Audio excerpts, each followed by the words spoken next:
Dans le but d'offrir aux entreprises un environnement réseau privé, sécurisé et configurable dans le cloud public, tout en répondant à leurs besoins spécifiques en matière de contrôle, connectivité et d'isolation, AWS a lancé le service VPC.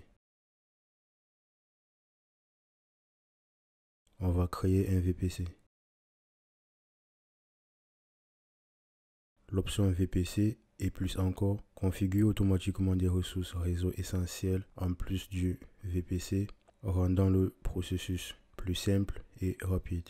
Elle crée le VPC avec une plage SIDR pour Classless Inter-Domain Routing. C'est une méthode pour définir une plage d'adresse IP de base et un suffixe indiquant la taille du réseau. Exemple avec 10.0.0.0/24 où /24 c'est le nombre de bits dédiés à la partie réseau. Alors, comment s'effectuent ces calculs? Une adresse IP est composée de 32 bits, donc 4 octets de 8 bits chacun. Le suffixe SIDR/24 indique que les 24 premiers bits sont réservés pour la partie réseau, ce qui fait 32-24, et on obtient 8 bits restants qui seront utilisés pour la partie haute. Et pour trouver le nombre d'adresses IP possibles, on fera 2 puissance 8, ce qui fait 256 adresses possibles. 2 représente le nombre d'états possibles pour chaque bit dans la partie haute. Les deux états, c'est 1 ou 0. On va commencer par la création du VPC. Je vais laisser sur l'option VPC uniquement. Elle permet de créer uniquement un VPC de base sans configurer les options composants réseau. On pourra plus tard rajouter les éléments nécessaires comme les sous-réseaux et les tables de routage. Bloc d'adresse IPv4. Je vais laisser entrée manuelle 10.0.0.0/24. Pas de bloc d'adresse IPv6. IPv6 a un espace d'adressage beaucoup plus vaste, avec une configuration plus simple et une meilleure prise en charge de la sécurité et de l'efficacité par rapport à IPv4. Pour l'instant, IPv4 sera largement suffisant pour cette formation.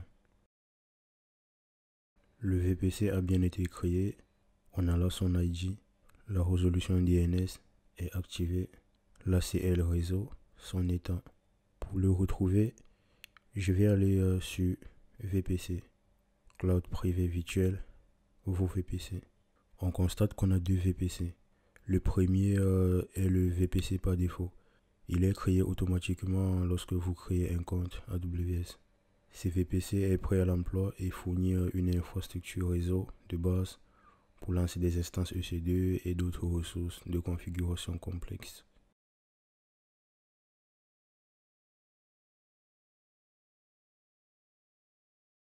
Ici, nous avons des sous-réseaux par défaut du VPC par défaut. Un sous-réseau VPC est une subdivision du réseau VPC qui permet d'organiser et de gérer les ressources réseau d'AWS. Chaque sous-réseau peut contenir des ressources comme des instances EC2, des bases de données RDS, des Elastic Load Balancer et d'autres services AWS. On a aussi des tables de routage utilisées pour définir comment le trafic réseau est acheminé entre différents sous-réseaux d'un VPC vers Internet ou vers des réseaux externes comme des réseaux privés VPN ou des VPC distants. Il est nécessaire de gérer de manière flexible et sécurisée le trafic réseau entre les ressources déployées dans un VPC. Cela s'est fait grâce au groupe de sécurité. C'est un pare-feu virtuel associé à des ressources dans un VPC comme des instances EC2, des bases de données RDS ou des ELB. Pour créer un groupe de sécurité, il faut se rendre dans Sécurité et Groupe de sécurité. Créer un groupe de sécurité. Nom.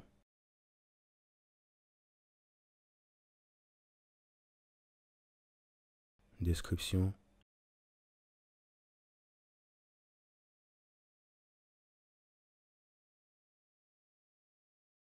Choix du VPC. Je vais laisser sur le VPC par défaut. Règles de trafic entrant et sortant. On va rajouter plus tard les règles de trafic entrant. créer. Là, je vais rajouter les règles, modifier. Je vais ajouter HTTP.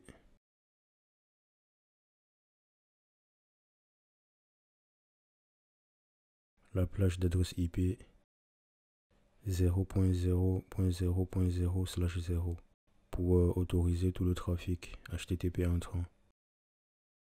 Bien évidemment, on n'aura pas besoin de configurer le protocole et le port. Ils sont définis par défaut parce que le port 80 est réservé au protocole de communication HTTP. Et le protocole TCP est utilisé avec HTTP pour garantir une communication fiable et ordonnée entre un client et un serveur.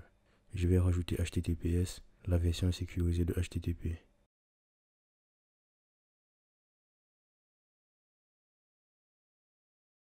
C'est le protocole HTTP avec l'utilisation du certificat SSL et TLS pour crypter les données échangées entre le client et le serveur. Son port par défaut est le port 443. Et enfin, je vais rajouter SSH.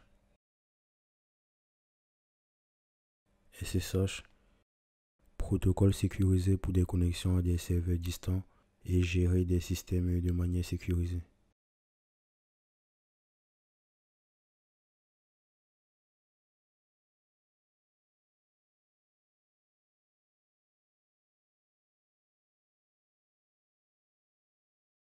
Et je vais laisser le trafic sortant par défaut sur tout le trafic.